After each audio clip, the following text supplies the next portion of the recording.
Now, the Municipal Demarcation Board will officially hand over the final set of electoral wards to the Electoral Commission of South Africa at the Irene Country Lodge in Pretoria. Lizel Wilson is there. Let's cross to her for more. Good morning again, Lizel. Good morning, Leanne. Yes, we are continuing with our coverage because at around 10 o'clock today is that official handover from the Municipal Demarcation Board into the hands of the IEC, of course, where we're going to see the official work that's going to be done ahead of local government elections for 2026. And so we're obviously looking at the theme Democracy in Motion, shaping your wards towards free and fair elections. And this is in the build-up on the momentum that's happened over the past 5 years and even obviously over this past delimitation cycle for 2024-2025. I'm going to be joined by the Municipal Demarcation Board chairperson, Thabo Manyoni, perhaps to explain a bit more about the process and, of course, the significance thereof as well. A very good morning to you, Mr. Thabo, and thank you for your time with the SABC at this hour. And thank you also to the listeners. What a moment for our country. Obviously, it's a milestone. We're looking at this democratic project and we're looking at what this really signifies for us going forward. Tell us about what that means, even as we edge closer to local government elections from the MDB's perspective as chairperson.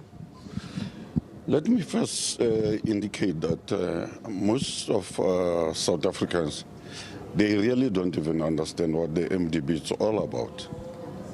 So it's one thing that we've been trying to address over some period now, to say the MDB's work is basically the building foundation towards free and fair elections. We must make sure that wards are configured appropriately in terms of the Act, and also make sure that we don't split communities, and make sure that at least the voting districts, of which normally we call voting stations, are within reach, and basically they can accommodate an equitable number of people in a municipality. Basically, those are quite important if you want to have really smooth elections, free and fair. Yeah. This process, of course, for this elections now, it started early last year. We went out to communities just for an awareness program where we were indicating to communities what basically MDB is all about, what this process will be entailing, and so forth. We even launched a program, I think the beginning of this year in Mpumalanga, where basically we were saying, get involved in your what matters. Make sure that you participate. It shouldn't just be left to political parties, but basically you as South Africans, because you are the people who are going to decide during elections. So it's quite important for you to understand these processes. So we started with that process up to the level where we drafted towards, I can indicate for now we have worked with more than 4,470-something wards in the country. And of course, we received lots of objections, more than 2,000, I think, objections also, where people were not happy with one area or not, and so forth. You know, we had to deal with those. But at the end of the day, we've been trying to make sure that our wards remain sort of the same in terms of previous elections. For instance, you'd not want to have people who are going to vote being told that, no, you are no more voting at this particular church or school. Now you have to go and vote in another area and so forth.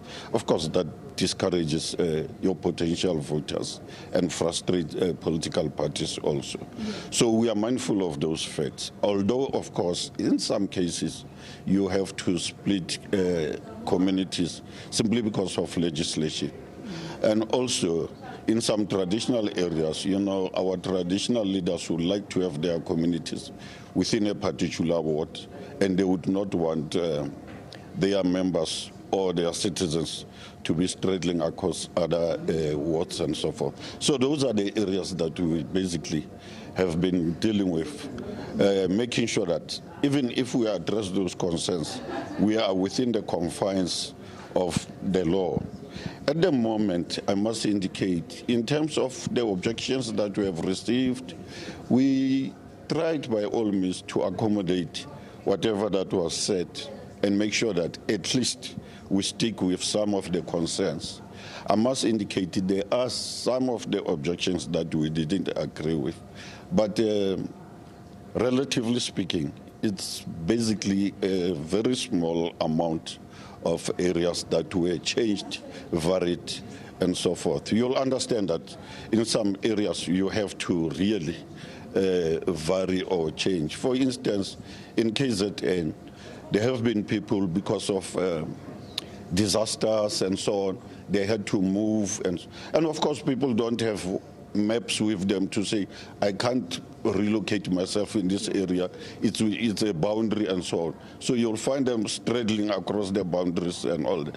And we, of course, have to look into those matters simply to make sure that at the end of the day, even if they don't know, it is for their good sake to make sure that when they go to their polls, they basically are allocated an area where they will be voting into. Okay. So this is quite important for us. It's absolutely important, and it seems like the work for now for the MDB is done. Looks like you can officially enter into December mode as you hand over that democratic relay baton to the IEC. Just quickly as we wrap up. Yes, thanks. Most of the work is completed now. Of course, you can't have 100% completion. There are two areas in KwaZulu-Natal which are in the court at the moment, but basically they are going to be resolved, I must indicate. But we are just waiting for the court to decide. But generally, everything now, we are handing over to the IEC. The IEC must give South Africans now the roadmap to elections, because now they've got the foundation, the building blocks. All right, so that roadmap is going to be handed over at 10 o'clock. Thank you to the chairperson of the MDB, Thabo Manyoni, of course, just speaking to us about the processes that had been undergone over the past year and perhaps even in the 5-year review ahead of local government elections, this edition taking place next year for 2026. You heard it there from the work of the MDB that's now solidified the foundation. The baton is handed over to the IEC, and the green light will officially be given to the IEC to continue with that all-important work as we maintain that democratic project over 30 years into our democracy. So we'll continue with all that action, perhaps just after 9 o'clock. As we continue, we'll obviously look at the IEC's role, other key players along the value chain.